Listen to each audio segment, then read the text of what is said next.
Olá, olá, olá! Com a Jéssica Balbino aqui tem que ter isso, né? Muito obrigado a todo mundo que está aqui por mais uma gravação desse podcast. Ô, Gero, tá dando um equinho. O pessoal que está assistindo, a gente vai resolver. O Gero resolve tudo. Estou muito feliz de estar com todo mundo aqui, mais uma vez. Mas esse ano, terceiro ano de um podcast de literatura, que já é difícil caminhar no Brasil por si só, e com a arte ela fica mais difícil ainda. Então eu estou muito feliz. Esse ano com alguns cuidados especiais, né, por conta do... Eu estou parecendo que eu estou falando bêbado, por causa do delay. Parece que eu estou falando assim... Sabe a mulher do sanduíche, ixi. Eu estou igualzinho ela. O pessoal de casa falou, nossa, o Tadeu tá chapado. E olha que minha mãe tá aqui, hein? Ah, é só quem tá aqui? Então tá. Ô mãe, eu juro que eu não fumei maconha hoje, tá?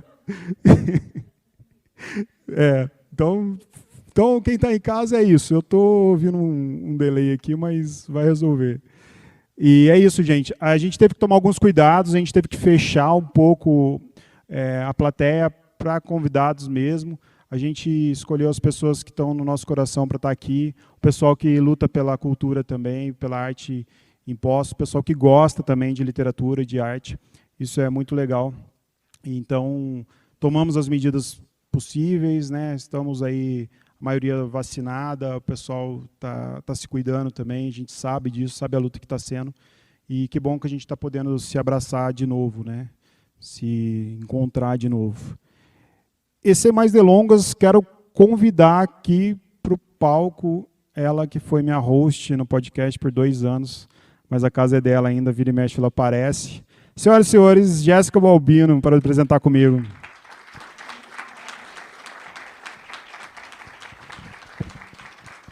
Eu estou achando muito chique. Obrigada, Tadeu Rodrigues. Olá, quem está em casa. Obrigada as presenças de quem está aqui.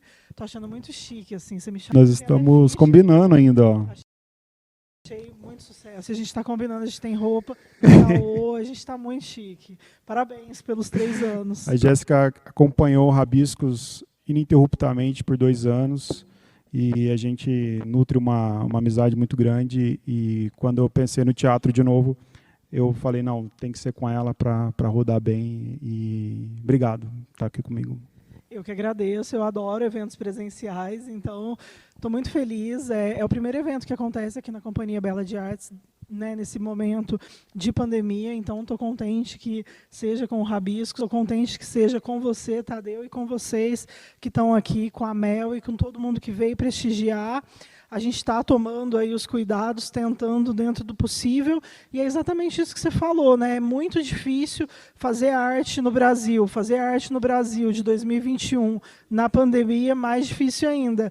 Mas é essencial que se faça, porque se a gente não fizer, a gente não chega no dia seguinte, no minuto seguinte e tudo mais. Então, que bom que você resistiu mais esse ano e completou os 3 do Rabiscos. A gente resiste junto, você me ajuda muito, isso é muito importante. Bom, vocês receberam um número aí, né? A gente vai fazer, ao final, um sorteio de 3 camisetas, 3 ou 4, Alisson? 3 camisetas e livros também para vocês, então é um jeito de estar aqui. O pessoal que está acompanhando em casa, a gente tem um sorteio no Instagram também, é só acompanhar lá, vai ter... E vocês ganharam chaveiros também, né? Chaveirinhos. Eu tenho certeza que o pessoal veio pelos chaveiros e pelo sorteio da camiseta. Acho. Não foi pela gente, nem pelo chopp, foi pela camiseta. Eu tenho certeza absoluta disso. Obrigada, gente, por ter vindo pelo chaveiro. E antes da gente passar aqui, eu quero falar um pouquinho dos nossos números. A gente está há 3 anos na estrada, trabalhando com a literatura contemporânea. A gente tem 173 programas no ar.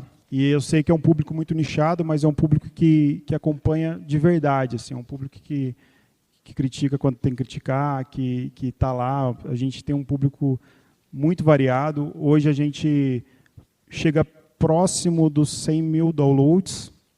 A gente tem serviços em todas as plataformas. O Rabiscos ele é ouvido também pelos brasileiros aí nos Estados Unidos, em segundo lugar. Portugal, Bélgica, Japão e na Alemanha. Esses são os países que primeiro aparecem ouvindo Rabiscos, e os brasileiros aí rodando o mundo e querendo saber quem que tá. E eu com a Jéssica, a gente fala que a gente sentiu muito Rabiscos lá na Flip, lá em Paraty, né? Sim, as que pessoas a gente começou a andar, voz. as pessoas falavam, né? Isso era muito legal, né? Sim, era ótimo. E é muito bom, né? Eu fico muito honrada de ser um dos primeiros podcasts de literatura do Brasil, de falar de literatura contemporânea. E mesmo sem estar dividindo a apresentação, eu palpito sempre, né? Sempre. O Tadeu sabe, eu fico, pelo amor de Deus, grava com fulano. E tá dando muito certo, ele sempre abre espaço, então obrigada. A Jéssica é minha curadora literária, sempre vai ser. Eu quero agradecer também os curadores literários, porque conforme o podcast vai crescendo também, a gente vai recebendo muito material para ler. Hoje eu tenho um pessoal que me ajuda, a Lua Ferreira, Sou de Lua, o Alisson, Estevão, que está fazendo um trabalho muito bom comigo, está recebendo os livros, lendo, me ajudando no roteiro, o Renan Arja também. E às quintas-feiras também o Rabiscos tem um programa de cinema, com a Carol Pedrosa também, foi esse braço que a gente abriu agora esse ano, que está muito legal, está ampliando aí o Rabiscos. Agradecimentos, Jéssica. Nossa, a gente já começa com agradecimentos? Eu gosto, você achei que era para o final, mas... A gente faz 2 vezes, né? Então tá, a gente tem que agradecer o Hotel Santiago, que sempre é parceiro nas hospedagens. A Mel tá lá e é um hotel delicinha em Poços. Então, se forem indicar para alguém, podem indicar de olhos fechados, que é uma delícia. A Anitta Padaria Artesanal, o Machala Restaurante, a Ciclo Comunicação, a Ciabela de Artes, que abriu as portas, a Iaô, que fez as nossas roupas, a Karina do Passo Preto, que está ali com o chopp, a Marina Andrade, aqui pessoalmente, da Companhia Bela de Artes, o Rodrigo Li, que está à frente da direção, os curadores, você já agradeceu, o Joãozinho, que está fazendo as nossas fotos, o Paulo Totti, que sempre dá um apoio aí nos bastidores, fez a nossa logo, enfim, a Mel, que veio, e todo mundo, os nossos ouvintes, nosso público, que se não fosse vocês, o Rabiscos não existiria, né? É isso aí, então, quem estiver fotografando, filmando, marca o Rabiscos aí, hashtag Rabiscos 3 anos, divulga aí. E faça as honras da casa, apresente nossa convidada. Eu apresento, vamos lá. A Mel Duarte, que é comunicadora com propósito, revolucionária do cotidiano, que acredita nas palavras como ferramenta de transformação social. Ela é escritora, poeta, slammer, produtora cultural, nasceu na primavera de 88 em São Paulo e atua com literatura desde 2006. É autora dos livros Fragmentos Dispersos, Negra Nua Crua, foi traduzido para o espanhol, As Bonecas da Avó Maria, Querem Nos Calar, A Descoberta de Adriel e o mais recente, que ela trouxe, inclusive, se alguém quiser comprar e fortalecer o trabalho, é o Colmeia Poemas Reunidos. Mel, bem-vinda, a casa é sua.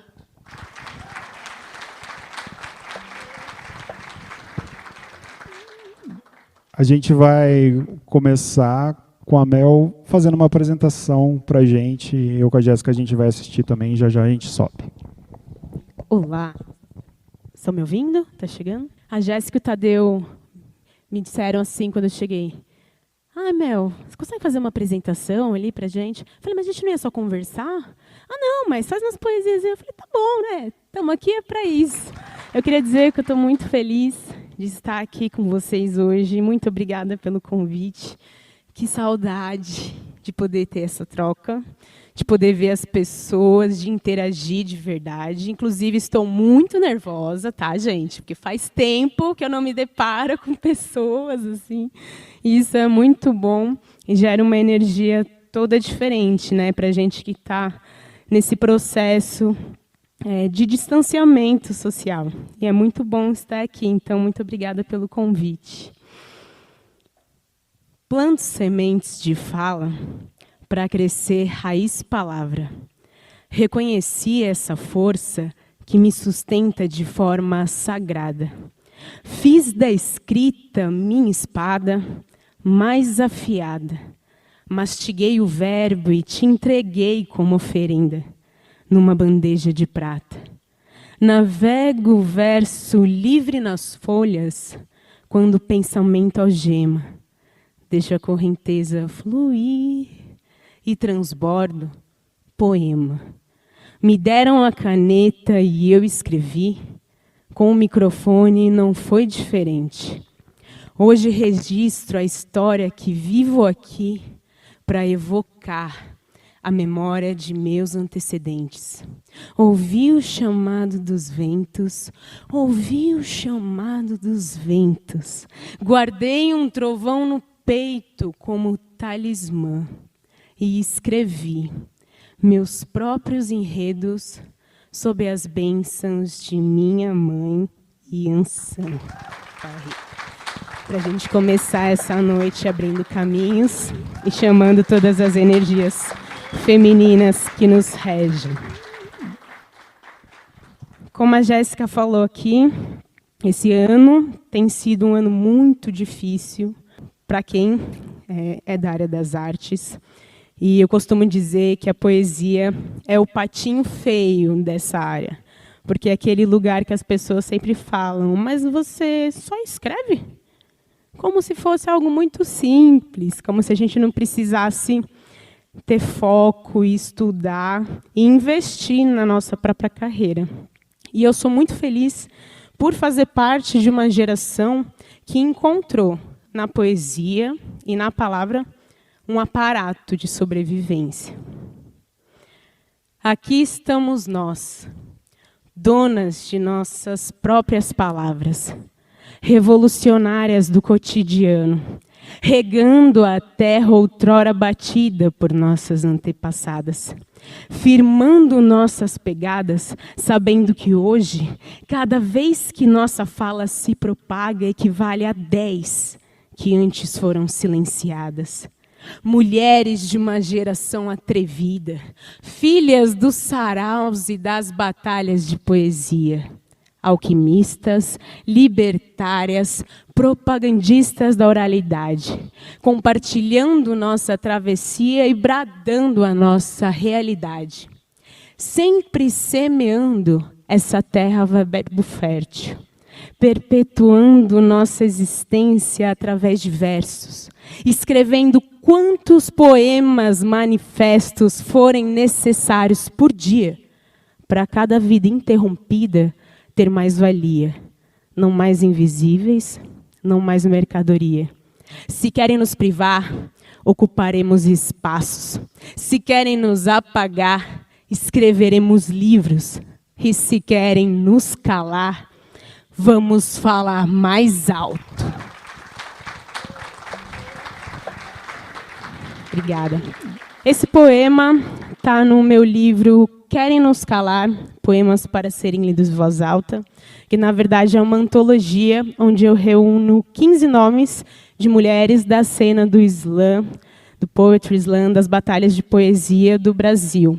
Então, para quem tem interesse, para quem estuda o slam, esse livro é um livro super importante que conta não só da trajetória dessas mulheres que organizam esses eventos, mas também é um registro importante por se tratar da primeira antologia a esse nível no recorte do slam. E tem também um prefácio de Conceição Evaristo, né, gente? Então, assim, comprem, que é um livro maravilhoso. Bom, para encerrar esse momento da poesia, para a gente poder conversar, depois tem mais poesia, eu tenho ficado muito aflita, eu acho que todo mundo aqui também, com o que está acontecendo no mundo. E ser artista é algo que me dá força para continuar. Se eu não escrevesse, eu não sei como eu ia acordar todos os dias e enfrentar tudo isso que está acontecendo no nosso país. Então, o próximo poema é dedicado a todas, a todos, a todes, os artistas independentes que fazem essa cena girar e as coisas acontecerem. E se a gente para pensar, nessa pandemia, quantos filmes vocês assistiram, quantas peças, quantos shows, mesmo online. Mas eu digo, quanta arte vocês consumiram nesse momento para também não se sentirem tão presos. Então, é muito importante que a gente olhe para o artista como alguém que se dedica para com a população.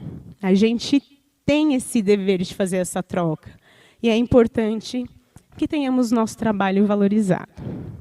Quando o corpo fala, como a voz ecoa quando você cala. Como isso ressoa? Onde vibra o timbre, o que te impulsiona, o que te faz sentir livre e o que te aprisiona. Querer viver da sua arte é mais que resistência. Ser representante dos seus sonhos, saber usar a sapiência. É mais que entretenimento ou distração para um momento. Nossos corpos são um ato político e isso causa estranhamento. Ser cria de rua underground, seja na rima ou no passinho, fazer da rua o seu playground. E nesse asfalto, onde alguns se arrastam, outros erguem palco, montam a sua lona.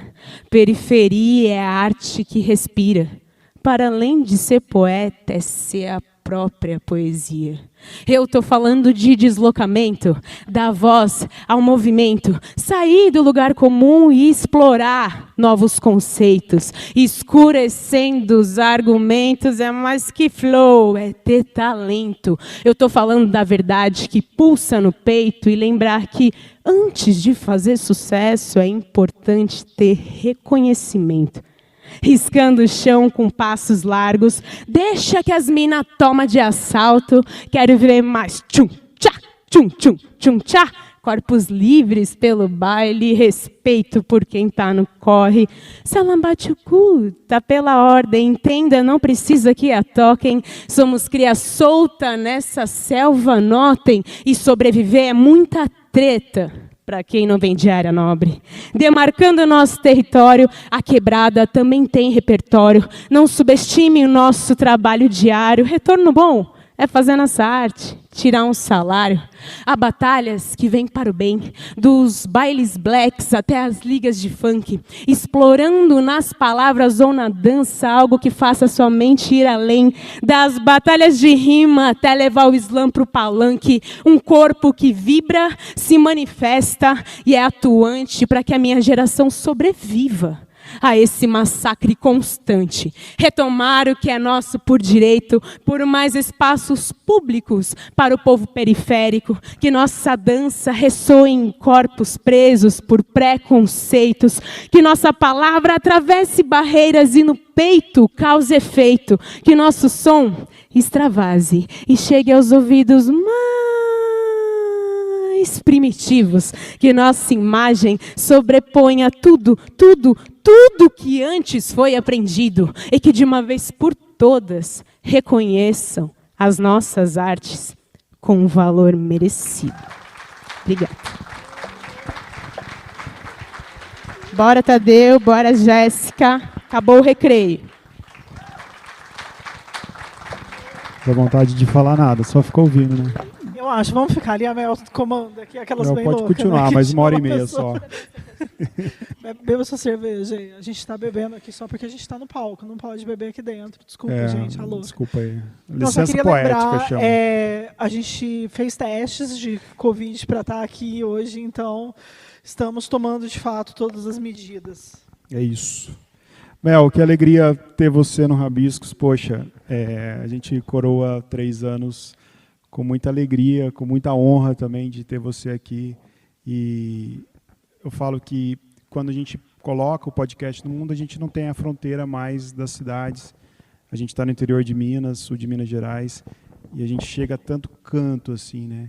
E a gente se aproxima por conta da internet, por conta das redes também, e você acaba ganhando força também.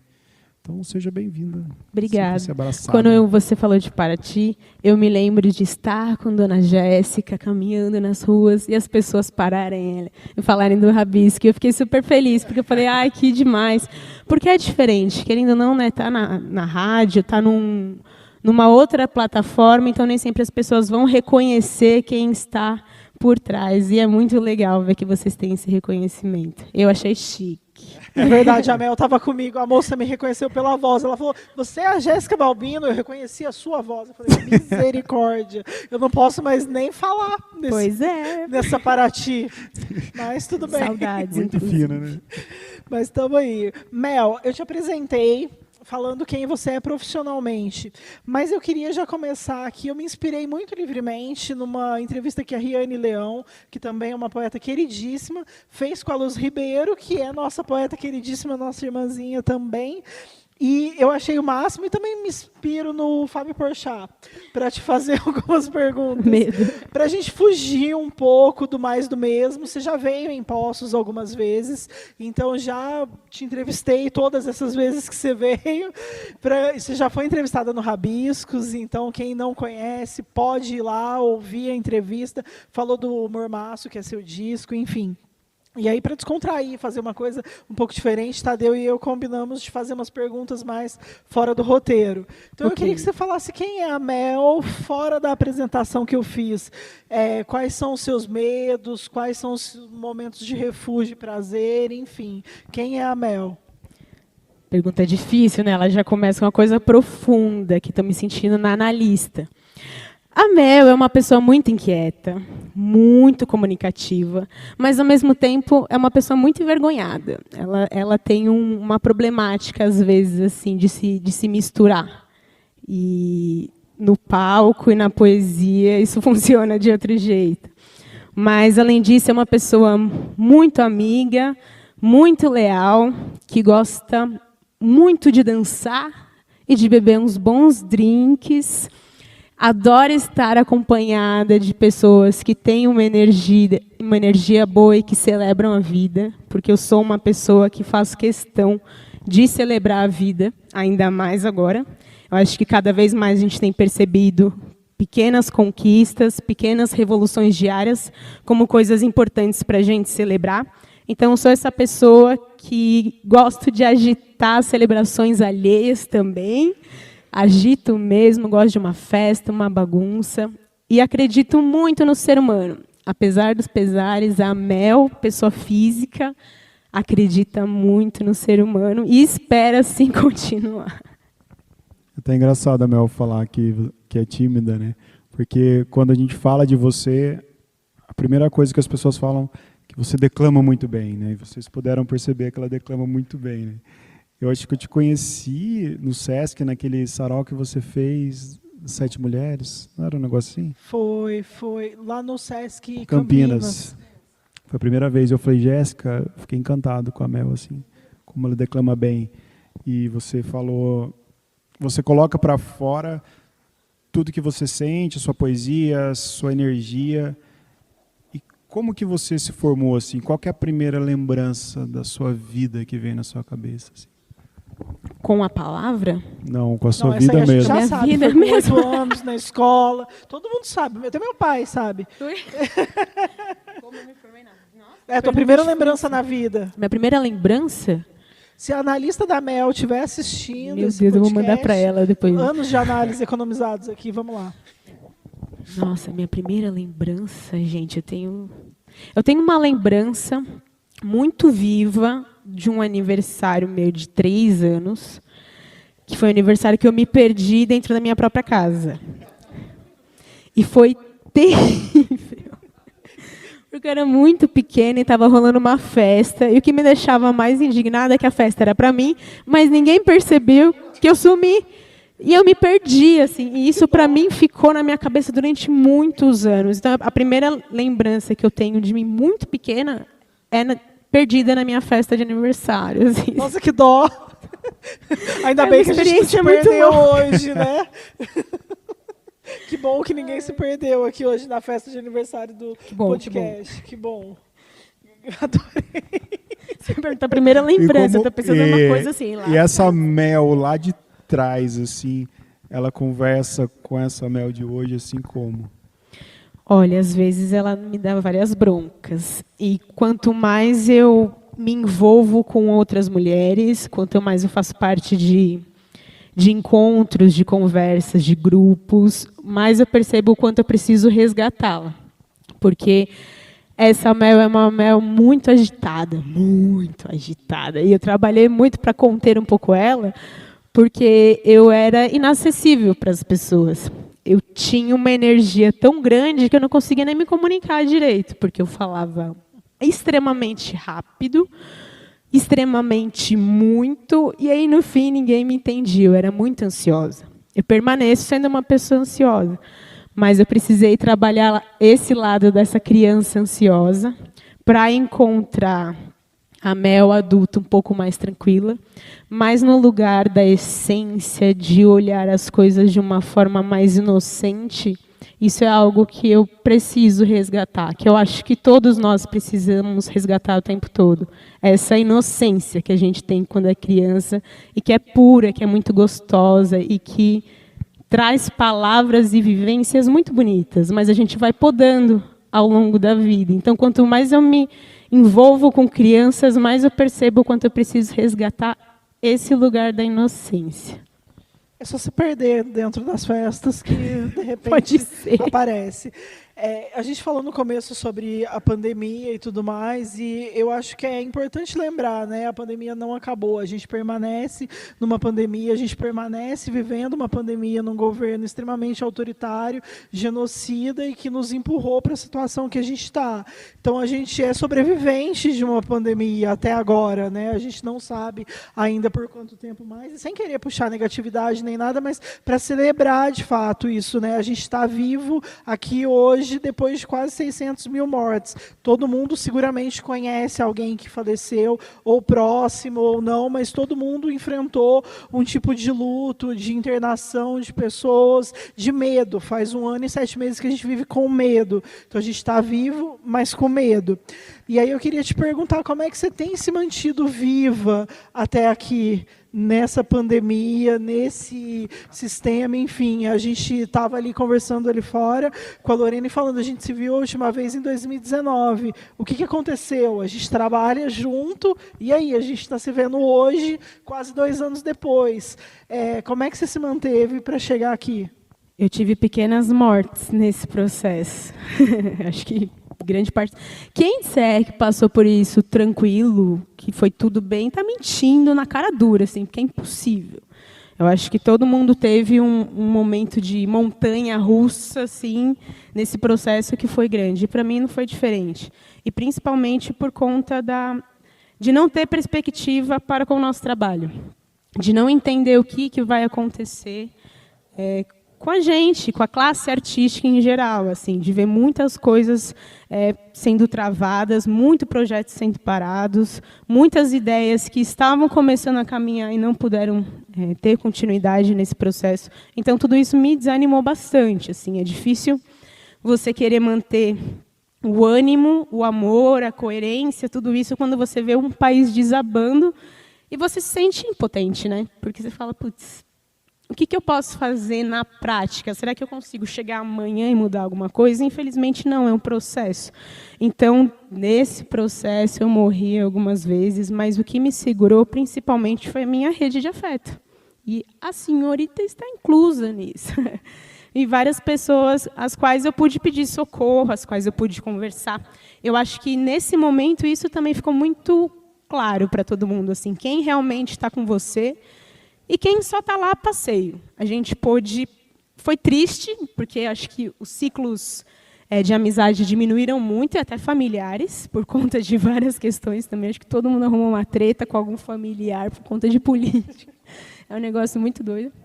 Mas é muito louco ver o quanto assim, poucas e boas pessoas permanecem e como cultivar e manter essas pessoas, né? Então, a minha rede de apoio foi algo muito importante para manter a sanidade, continuar escrevendo e participando de coisas com pessoas que faziam sentido para mim. Sabe, assim, apesar de terem caído muitos convites de trabalho e tudo mais, eu pude me conectar com pessoas que antes, na loucura, eu não tinha conseguido. E isso foi muito bom, isso foi muito importante. Assim, voltar e olhar para o começo, organizar o Colmeia, né? Eu fiz isso no meio dessa pandemia, então isso para mim também foi bem importante. Olhar para a minha obra, entender o que eu fiz até aqui, o que eu quero fazer no meu mundo perfeito, no mundo imperfeito, até onde eu posso ir. Mas, com certeza, é isso, é a rede de afeto e poder trabalhar focada no que eu queria com o meu trabalho, sabe? Tipo assim, as demandas deram uma pausa, então eu foquei em algo que eu queria para poder ficar um pouco mais tranquila. Boa. É curioso isso, porque muita gente não conseguiu produzir também, e muita gente conseguiu produzir muito, né? Não consegui Na pandemia. produzir muito, não. Entendeu? Foi E tipo assim, isso tá é- bom. Aqui, ó. Isso é muito. E Mas você você acha lançou um livro na pandemia. você lançou um livro, Nossa, detalhe, foi um né? belo num É parque. que eu acho que a gente teve uma quebra no ritmo, né? Porque a gente vinha num ritmo vertiginoso, assim, 2018, 2019, era uma loucura. E parar tudo de repente foi insano do mesmo jeito, vertiginoso do mesmo jeito. Você né? precisa reaprender muitas É. coisas, né? E aprender a se ouvir também, a ficar no silêncio, naquele momento mais dark. O tempo que a gente não intenso. tinha, acho que para digestão das coisas, Exato. a gente passou a ter. E não é fácil, né? Se encarar, lidar com isso. Eu Exatamente. acho que o tom da poesia mudou muito também, né? Você vê as pessoas que a gente acompanha e tal, como mudou, né? O jeito de ver o mundo, o jeito de enfrentar, o jeito de se relacionar, assim, né? Eu li o livro da Mel, é maravilhoso, e eu consigo identificar muito a poesia acontecendo também nesse momento. Não só com a Mel que eu estou falando, mas tipo várias poesias acontecendo de um jeito muito dolorido, mas ao mesmo tempo poesias esperançosas, poesias alto astral, por incrível que pareça, a arte mostrando, sendo revolucionária até isso, né? Até nesse ponto assim, né? Acho que Eu isso é acho legal. que a arte é o que vai restar do que a gente tem para contar esse momento, né? Porque o noticiário ele envelhece, né? Antes ele durava 24 horas, quando o jornal ainda era impresso. Agora ele não dura nem isso, ele dura a próxima manchete, que pode acontecer em segundos. Então, acho que o que vai permanecer para contar esse período é a arte. Sem dúvida nenhuma. Mel, na nossa divagação poética, a gente queria saber qual poesia que você moraria dentro. Nossa. Não precisa ser sua, não. Não, com certeza.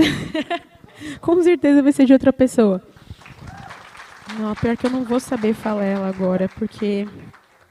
Não precisa declamar, só fala qual Não, é que se eu seria a lembrasse a poesia, né, tudo ia bem. ser interessante, mas é um poema da Alpile Chisala, que é uma poeta, eu não lembro se ela é nigeriana, agora qual... É a do estilo Melanine Mel, né? Exato, esse livro ele me pegou de uma forma muito intensa, assim, me encontrar com essa poesia dela. E é um poema curto, mas eu não lembro o poema agora. Eu vou Tudo ter que bem. pesquisar depois para falar para vocês. Mas é um poema que me fez entender a força que nós temos. Eu tenho ele, já sei. Eu tenho ele aqui. Peraí, gente, que agora eu vou ter que falar. Ótimo. Tá bom, enquanto você procura, eu falo. Eu queria morar no dia 10 da Matilde Campilho. E você, Tadeu? Nossa, Não esperava, né? não. Eu acho que eu queria morar nos primeiros poemas da Hilda Hilst, no primeiro livro Sabia dela. que você ia falar isso. Intenso. Achei aqui. É assim. Querida, mulheres como você são conhecidas por carregar a guerra entre os dentes e, no entanto, conseguem fazer deslizar palavras suaves da língua. Você os desconcerta porque tanto a batalha quanto a paz se adequam ao seu corpo. Uou, profundo. O Pili Chisala, procurem. Você moraria nele, então. Nesse momento, moraria. Ele me traz muito conforto e, ao mesmo tempo, força para reagir. Muito bom. Mel, a gente falou desses lugares, né, de conseguir se manter viva, e aí eu queria saber quais são os lugares de cura, não lugares físicos, mas assim, quais são os lugares que você recorre para repousar e se fortalecer e permanecer? Eu sou uma pessoa muito espiritualizada e isso me ajuda bastante na minha caminhada. Eu tenho uma mãe que é uma bruxa. Vou resumir bem assim, porque ela é muitas coisas, mas a minha mãe é uma bela de uma bruxa e ela é uma pessoa que me conduz muito nesse lugar. Quando eu me vejo muito inquieta, desesperada, sem ânimo, enfim, todas essas coisas que nos abarcam, eu corro para minha mãe, que é quem me dá um apoio, me dá um colo, sempre me dá palavras de forças e faz milhares de rituais que me ajudam também a encontrar essa força, a me conectar com ela, né? Porque eu entendo também que existe uma conexão muito forte entre nós duas, para além da questão de sermos mãe e filha. Isso fica aí para quem trabalha várias questões espirituais. E a gente tem se aprofundado cada vez mais nisso. Eu acho isso muito legal.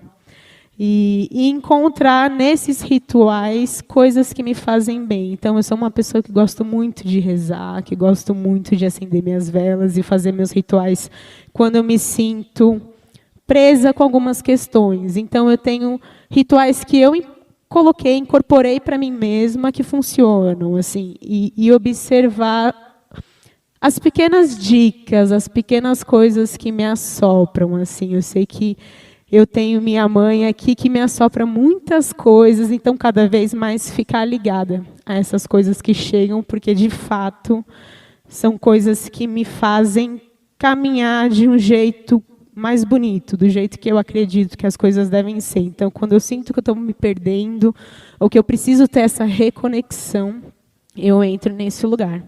Além dos meus sonhos, que são também um outro lugar muito louco, que me ajudam bastante a desvendar algumas questões aí da minha vida. Freud, corre aqui. Corre aqui, porque, olha, é intenso. A gente tem um público predominantemente, eu fico vendo minha voz, eu fico cada vez mais bêbado. É difícil com esse retorno aqui. Predominantemente jovem, né? E a gente tem também um público que está começando a ler, começando a escrever também, não começando a alfabetizar, né? Mas começando a ler.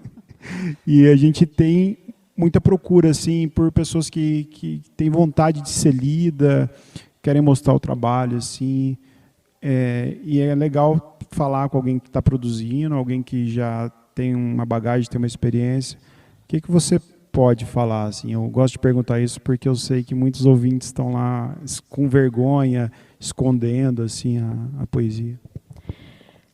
Eu fui fazer uma oficina esses dias e eu perguntei para as meninas que estavam participando qual que era o maior medo delas.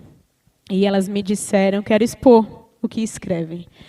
E aí eu já entrei nesse lugar analista, assim, mas me conte mais sobre isso. Medo do quê? E aí foi intenso também, porque assim, eu entendo porque as pessoas têm dificuldade, porque eu também fui essa pessoa que tive muita dificuldade de entender, primeiro, que a escrita podia ser uma profissão, ter essa consciência, porque não me parecia. Era sempre um hobby, um lugar onde eu encontrava uma cura, um outro acesso, mas nunca uma profissão. Então, chegar até esse momento demorou bastante, né? Ele ainda está acontecendo, é uma coisa que não para. Eu sei que as pessoas têm muito medo de se expor. E quando a gente escreve, está tudo ali. Por mais que não sejam verdades absolutas, é a forma como você quer se comunicar com o outro. Então, isso é se expor muito. E as pessoas têm medo. Hoje a gente tem as redes sociais que ajudam bastante nesse aspecto, porque eu fico pensando, na época de Hilda Rist, por exemplo, como funcionava, como chegar. Era só através do boca a boca, e você tinha que, de fato, fazer um barulho para as pessoas te lerem.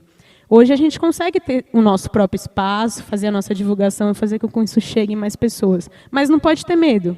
Não pode ter medo de colocar lá, de indicar, falar, gente, venha ler, e de trocar. Outra coisa que eu sinto, assim, falando da minha geração, e que eu converso muito com a Jéssica e com outras parceiras da poesia, é que a gente não se critica, a gente não se ouve nesse lugar, sabe? De tipo, você é uma pessoa que eu confio, então lê isso daqui para mim, me diz o que você acha, vamos conversar sobre isso. Eu acho que isso é muito importante para quem está começando a escrever e para quem escreve de forma geral. Porque senão a gente fica só na nossa realidade, na nossa cabeça. Às vezes a gente se auto-sabota, achando muito ruim, e são coisas muito boas, e o outro precisa ler para você ouvir de fora e falar, então é bom mesmo, porque eu ainda não estou acreditando. E, ao mesmo tempo, pegar e falar, olha, não sei, aqui está meio estranho, por que você não trabalha melhor esse pensamento? Eu acho que isso é muito importante para a gente poder evoluir. Então, é não ter medo de mostrar o que você escreve, conversar com as pessoas, fazer essa troca e disponibilizar. Não adianta você escrever, querer ser lido e guardar isso no seu caderno, na sua casa. Isso nunca vai chegar nas pessoas. Tem que ter cara de pau. Eu sei que é difícil, eu sei que dá vergonha, mas se não for assim, não vai. Então começa com vergonha mesmo, vai, mostra, se joga. Participar de saraus é uma coisa que eu sempre falei e sempre falo, o quanto isso, para mim, a caminhada foi importante, não só para ter mais referências, né, por conviver com autoras vivos, estarem ali trocando, mas por poder ouvir, por poder ter um outro discernimento, por ver como outras pessoas escrevem e dialogam, né, e colocam seus poemas. Então, o sarau, para mim, sempre foi uma escola.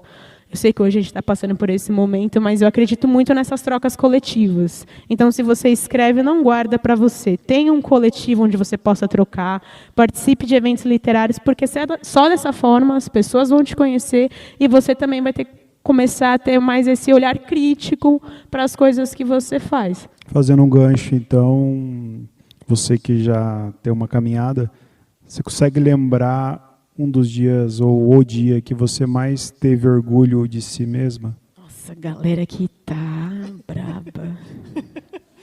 É a escola Fábio Porchat de entrevistas. Nossa, mais orgulho. Antes. Ai, gente. Eu acho que foi na apresentação da Flip. Porque eu estava toda cagada. Ninguém bota uma fé, mas, nossa, foi tão difícil aquilo para mim. Foi muito difícil, eu achei que eu não ia conseguir. Assim, quando eu cheguei no palco e olhei e vi aquela Flip, não via fim, só via gente, falei, meu Deus, é aqui agora. E eu tenho 5 minutos, eu tenho que fazer eles valerem. E eu fiquei muito nervosa mesmo, com muito medo de esquecer, com muito medo de... sei lá, tudo podia acontecer naquele momento, porque era uma exposição muito grande. Eu também não tinha essa consciência. Eu entendia o quanto era importante estar na Flip, mas eu não tinha consciência da exposição. E segurar essa bronca ali em cima foi muito tenso, assim. E quando eu desci do palco, que eu vi que eu consegui falar todos os poemas, assim, sabe, que eu fui.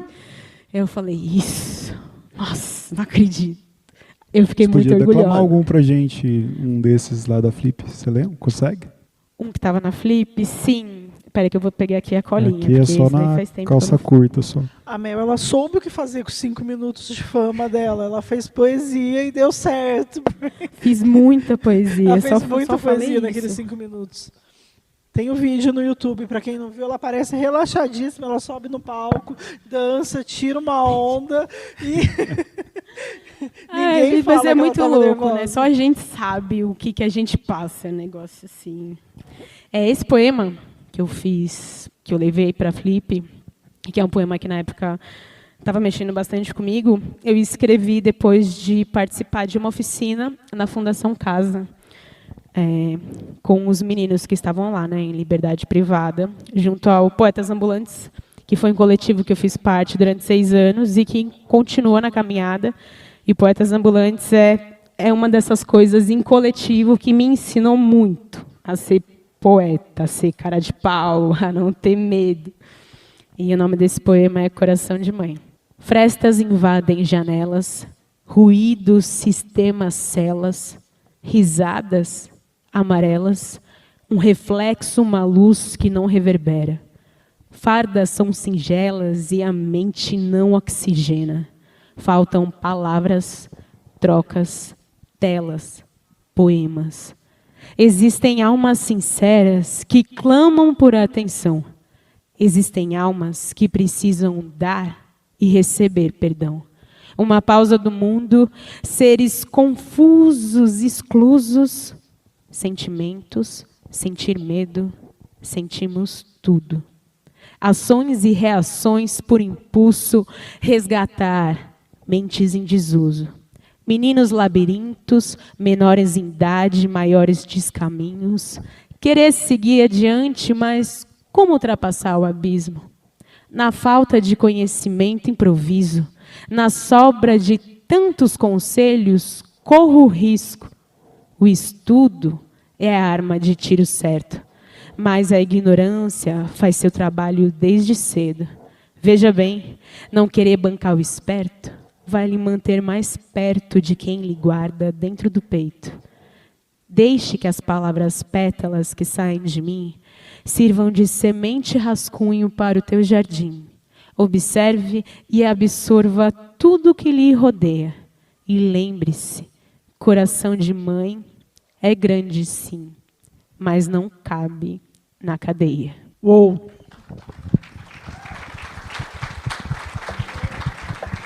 A gente fica falando muito da Flip, né? E quem não conhece, a Flip é o Festival Literário de Paraty, é o principal que acontece no país. E quem trabalha com literatura, quem gosta, que quer se sentir famoso, é só ir para a Flip, porque lá todo mundo é famoso. Então você está andando na rua, as pessoas te abordam, reconhecem pela voz, pedem para tirar foto. É uma loucura. A Mel, ela tem um admirador que eu tenho certeza, ele vai para Paraty para ver ela. Ela tem uma poesia que chama Menina Melanina, e eu apelidei ele carinhosamente de Menino Melanina, porque ele copia o cabelo da Mel. A Mel estava com o cabelo loiro uma vez com dreads, num ano. No outro ano ele estava com o cabelo loiro de dreads. Aí a Mel já estava com o cabelo vermelho. No ano seguinte ele estava com o cabelo vermelho. E ele copia o penteado. Se ele viu a Mel hoje assim, amanhã ele está assim. Se amanhã ela está com o cabelo solto, ele vai de cabelo solto. Como a Jéssica saca as coisas. E eu falava, meu Deus. E eu precisava dividir essa história. Só para te perguntar, você tem algum crush famoso? Nossa, vários.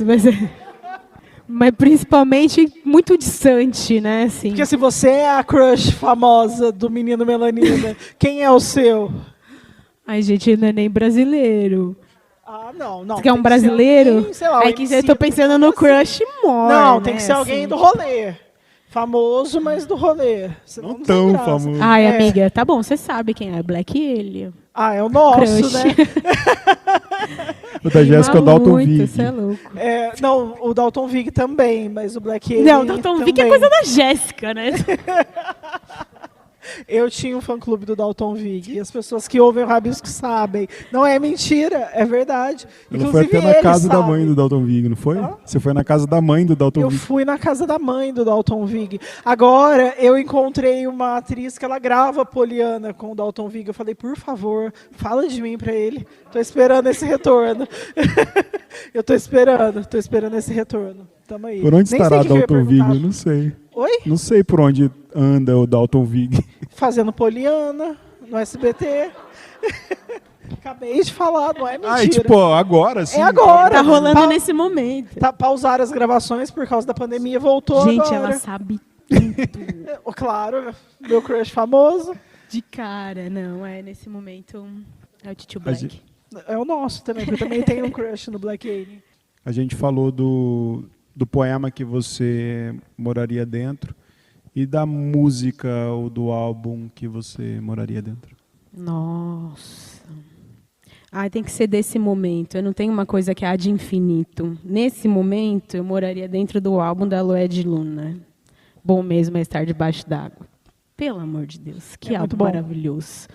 Moraria ele fácil. Já estou morando, na verdade, há um tempo.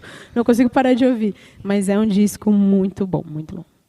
Agora que a gente já sabe do Black Alien, com que pessoa que você gostaria de ficar frente a frente por 1 hora? Nossa. Tem que ser brasileiro? Não, pode ser, sei lá. Não. Não, eu vou... Frente a frente por 1 hora, nossa. 2 pessoas. Sueli Carneiro, porque todas as que eu a vi, eu tremi e não consegui chegar perto. Tenho muita dificuldade de chegar perto daquela mulher. Eu sou assim como a Mano Brown. Com certeza também, não tinha nem pensado nele. Ai, gente, Rihanna, né? Como lidar? Eu amo a Beyoncé, gente, mas a Rihanna é com ela que eu queria passear no parque. Nem sei o que eu vou perguntar. Eu estava lembrando que a Mel encontrou o Lula esses dias. Verdade. E eu gostaria de ter estado naquele momento. E isso foi incrível, foi foda. E com quem que não está mais entre nós que você gostaria de trabalhar? Carolina Maria. Com certeza. Muito bom. Perguntas reflexivas que tenho certeza que quando a Jéssica vai fazendo, todo mundo aqui deve pensar. Assim, falando, putz, o que é isso? Porque às vezes a gente não para pensar, né? E as conversas mais filosóficas ou mais reflexivas, elas têm ficado mais perenes, elas têm ficado meio de lado, né, por conta da pressa, do imediatismo. Esses dias eu vi uma molecada conversando que eles assistem filmes e vídeos acelerado. Eu tenho pavor disso. E assim, a gente sabe, né, que momentos de imediatismo, de clique, falta esse apreço pelo conteúdo mesmo. Algumas pessoas têm dificuldade de ler justamente porque não querem parar e tal. O que você acha que essa pressa da vida te prejudica, ou como que você vê esse mundo apressado? Com certeza prejudica. Eu acho que a gente perde momentos importantes de coisas simples, de coisas sensíveis, porque a gente está na loucura, assim, sabe? E quando eu penso nessa juventude, eu sempre que eu tenho oportunidade de falar, eu parabenizo os professores, porque eu não sei como eles conseguem lidar. Eu penso na minha época de adolescência, que já não era fácil, mas não existia celular, não tinha Instagram, não tinha TikTok, não tinha nada disso.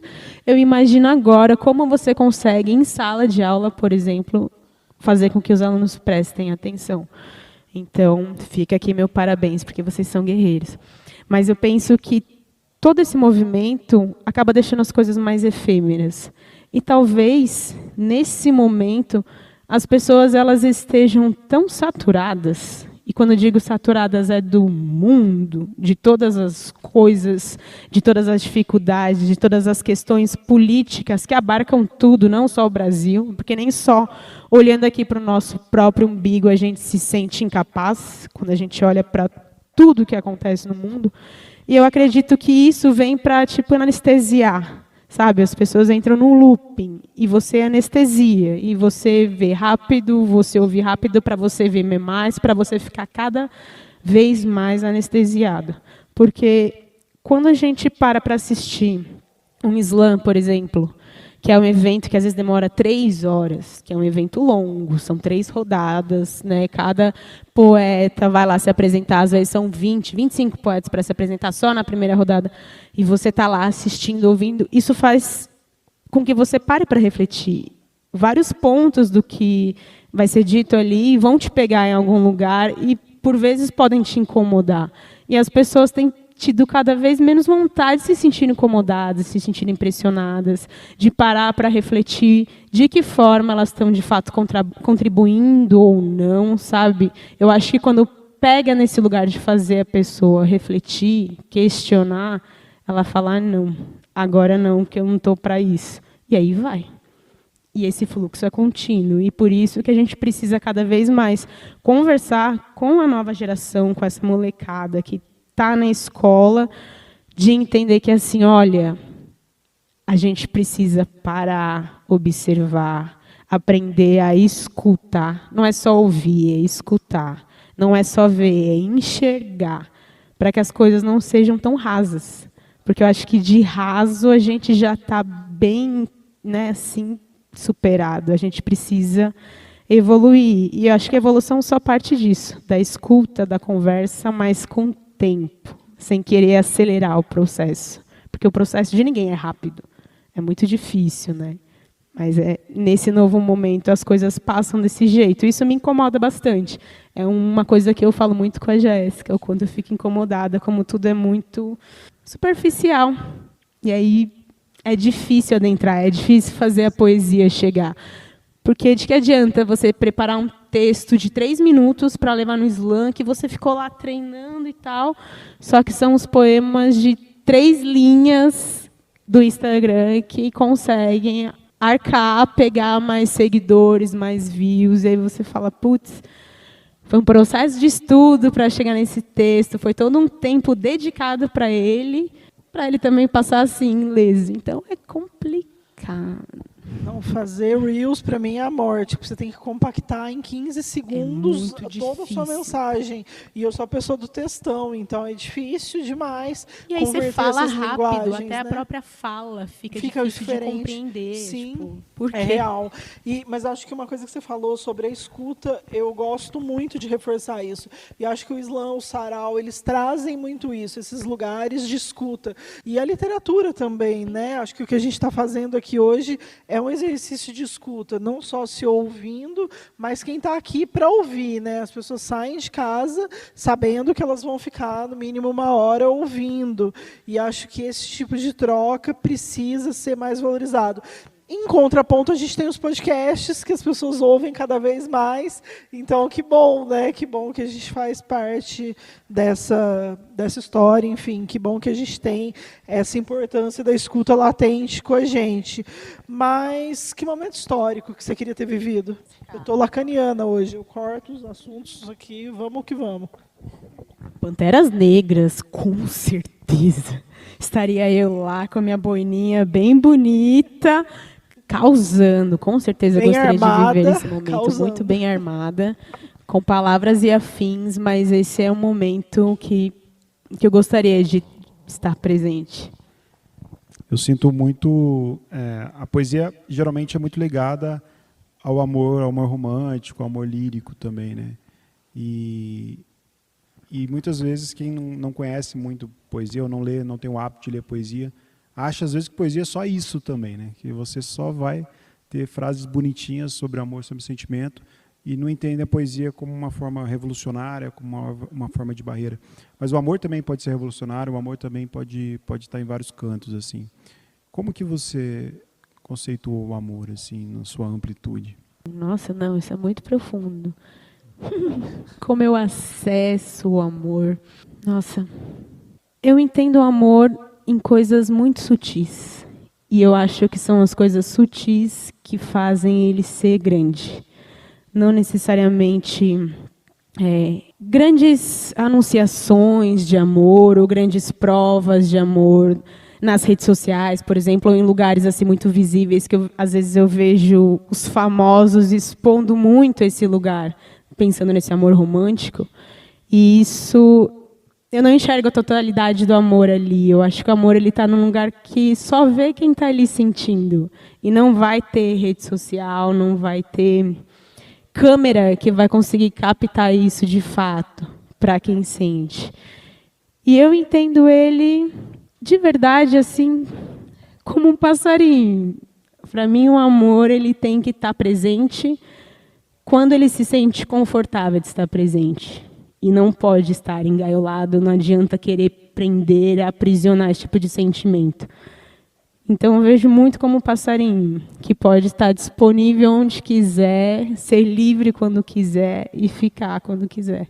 Você lembra de alguma poesia sobre o amor sua para falar para a gente? Tem uma bem curtinha, que é do Fragmentos Dispersos. Entrelaçaram-se sem dó, misturaram-se. Houve um momento de ser e juntos foram. Eu falei que eu não ia falar falando de trabalho, mas a Mel fez um disco inteiro só de poesias de amor, que é o Mormaço, que inclusive é um disco de spoken word, que é um trabalho bem diferente. Quase não temos discos de spoken word no Brasil.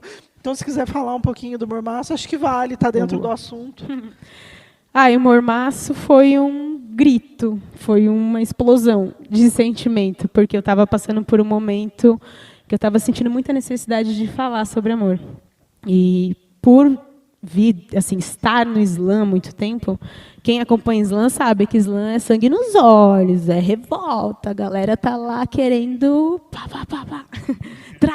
trá. O slam é assim, então chega um momento que você está tão nesse fluxo de militância, de linha de frente, de impor as suas questões, que você para de olhar para esse lugar mais sensível. E eu comecei a ter esses questionamentos comigo mesma e com outras amigas também do slam, porque a gente começou a sentir no slam, a gente sentia potência, mas a gente ouvia tanta coisa que deixava a gente inquieta, que às vezes a gente ia embora com mais carga do que como a gente chegava. E a gente falava, como a gente muda isso? Porque é importante, a gente entende, mas é isso, né? A gente brinca. Hoje a gente é a tia do Islã.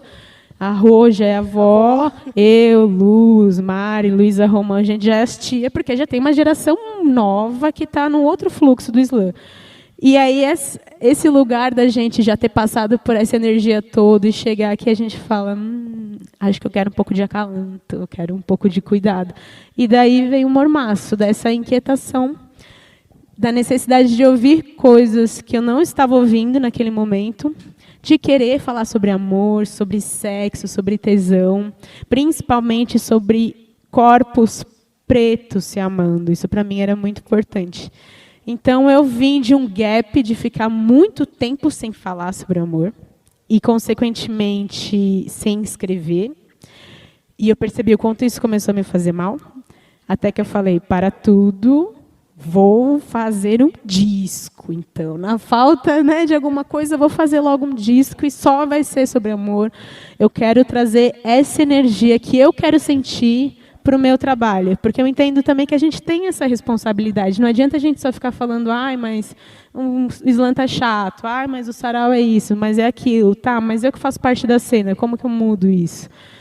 Das pessoas que me acompanham e poderem ver que a Mel pode ser essa militante, pode estar na linha de frente, pode se posicionar como uma mulher negra que quer brigar por direitos, mas ela também pode falar sobre amor, ela também pode falar sobre relações.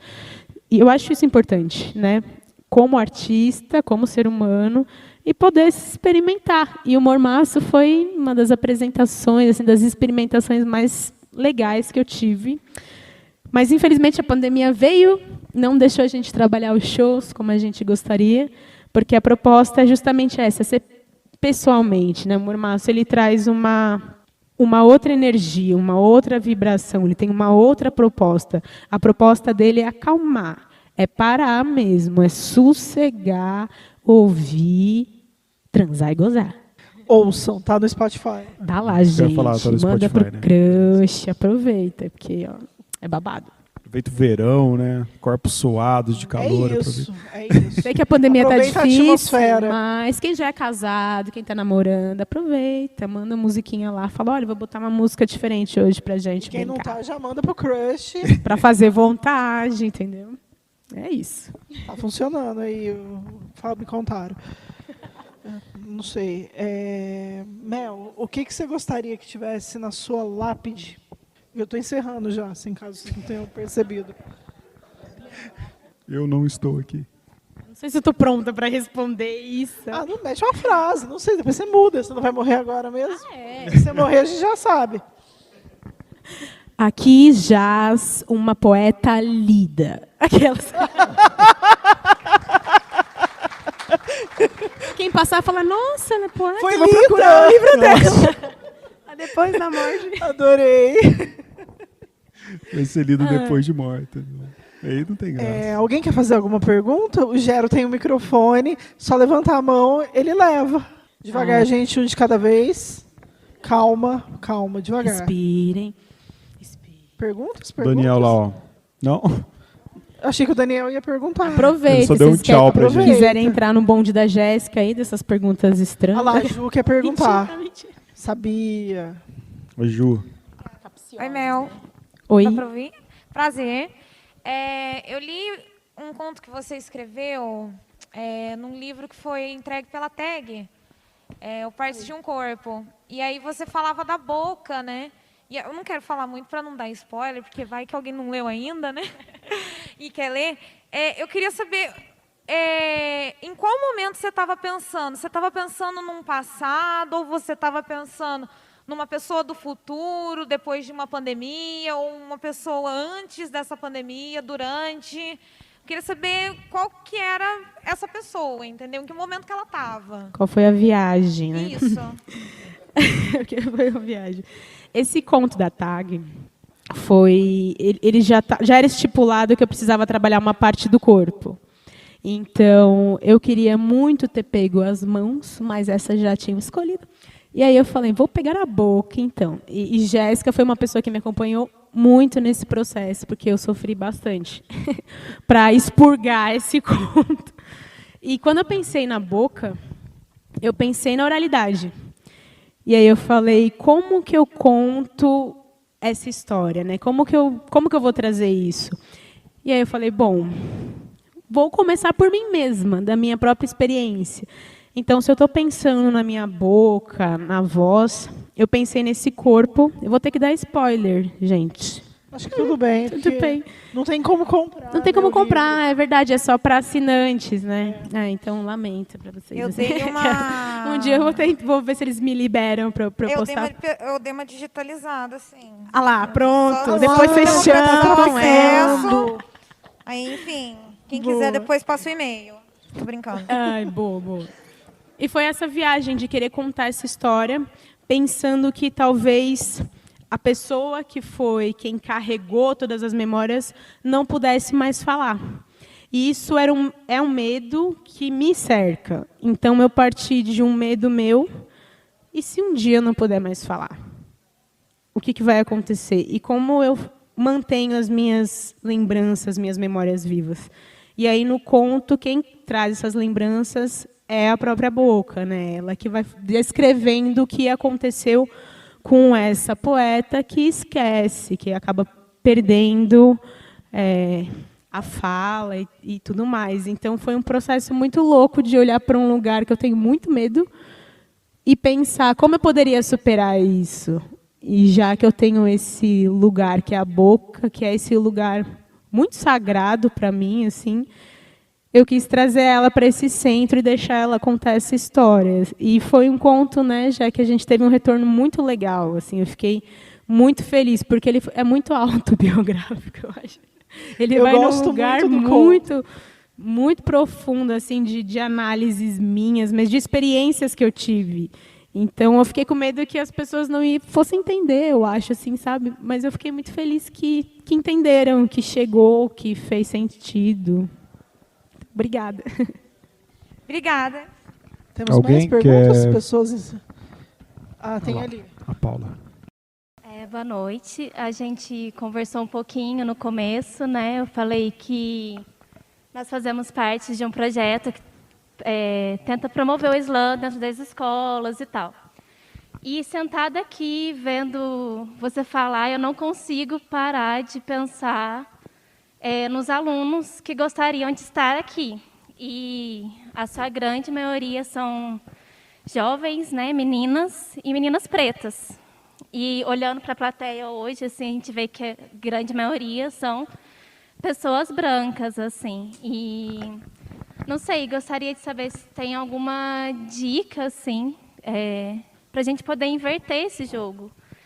Porque eu gostaria que eles pudessem estar aqui hoje, que elas pudessem estar aqui hoje, porque eu acho que é muito mais o rolê delas, é muito mais importante para elas do que para mim hoje, Paulo, porque eu já tenho acesso a esses espaços. Então, assim, não só uma dica, mas, não sei, uma luz, você vê uma luz, assim, nesse caminho para a gente conseguir inverter essa jogada, que a gente possa... não que eu queira ser a branca salvadora também e trazer eles, né? Mas como, assim, a gente faz essa ponte?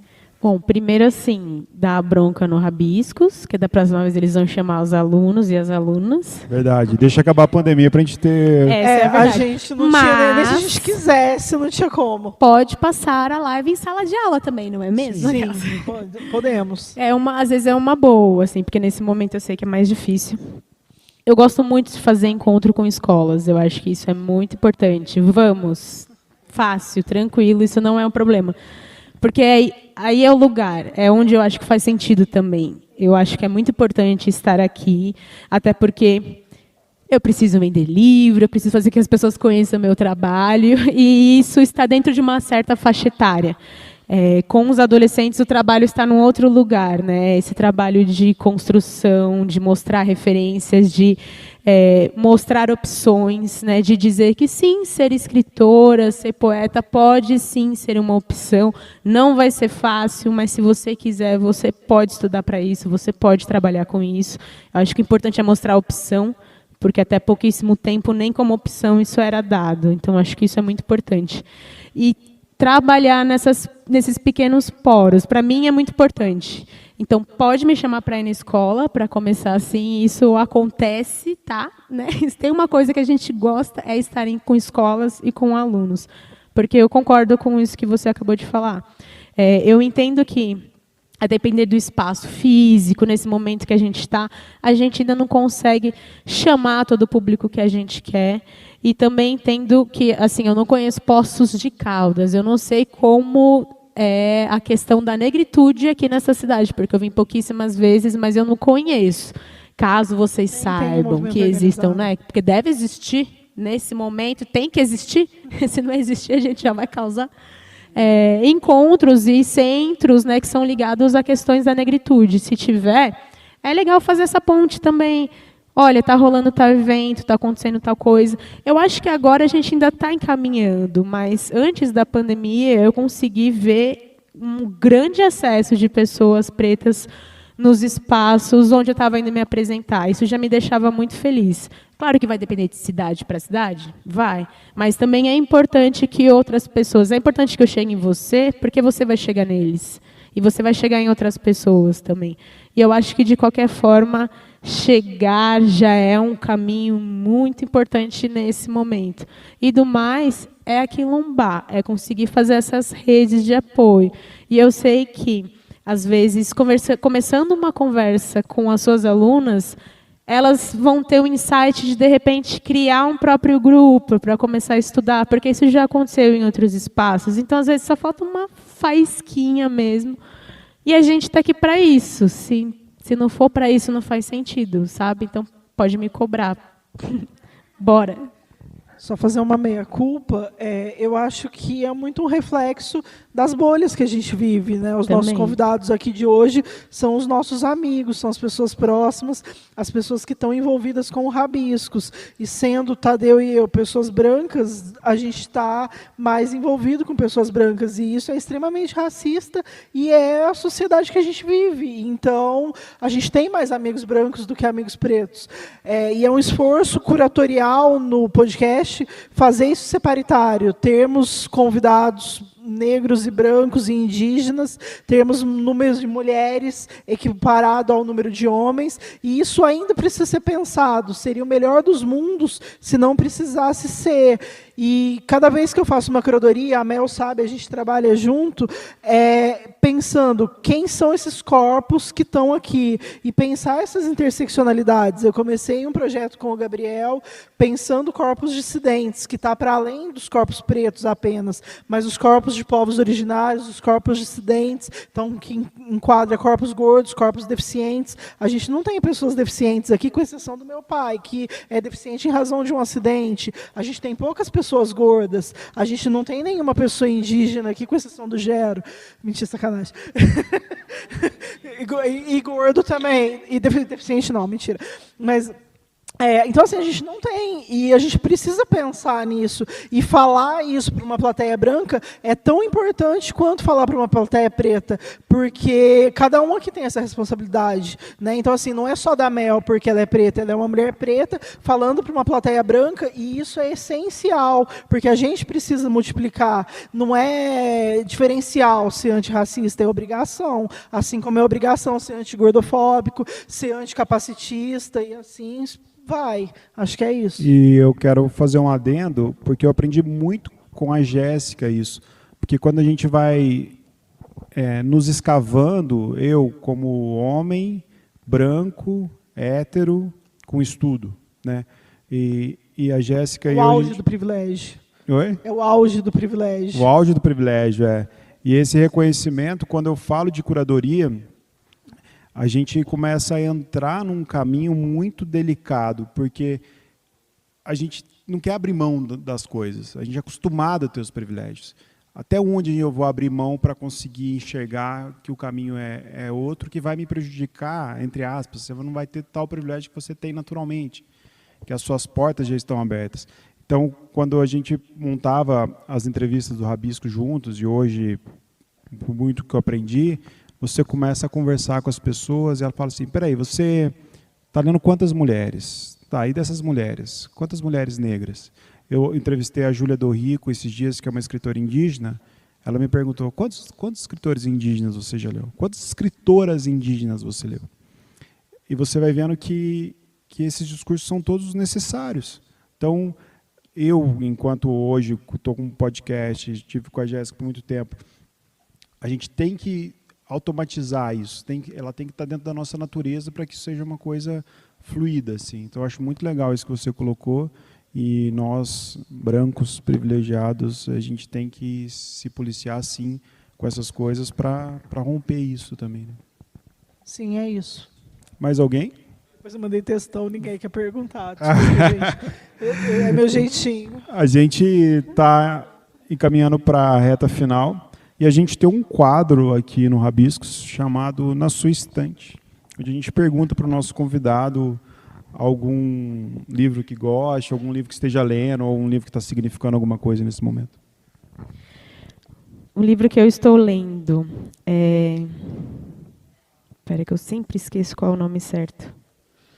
Continuo Preta, da Bianca Santana, que conta a vida da Sueli Carneiro. E é incrível, incrível. Eu não termino o livro porque eu leio algumas coisas e aquilo me gera várias reflexões, aí eu volto e leio de novo. Eu estou amando esse livro, gente. Se vocês não conhecem, não entendem a importância de Sueli Carneiro incrível. Hoje, nesse país, e idolatram Angela Davis, assim, volta para cá. Vamos dar uma olhada no que acontece aqui.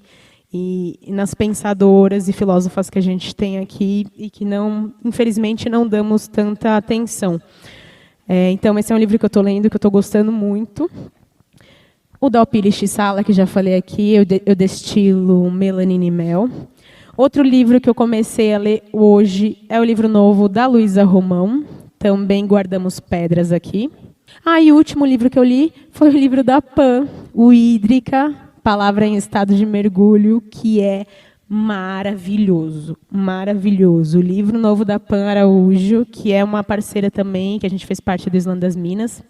Ela continua lá no Islã, mas é um livro fotográfico, teve um cuidado visual que me agrada muito em livro, porque livro é uma peça, é uma coisa assim que a gente tem um cuidado, nada está por acaso. E esse livro da Pan é uma obra-prima. Assim, eu fiquei emocionada quando eu vi, porque foi um trabalho muito bonito. Então, deixo a dica aqui desses livros. Todos são de fáceis acesso, não está esgotado, tá, gente? Podem comprar. Eu até falei com a Pan de participar do Rabiscos, inclusive. Chama, ela é maravilhosa. Quero dar uma passadinha aqui no YouTube, tem algumas mensagens do pessoal.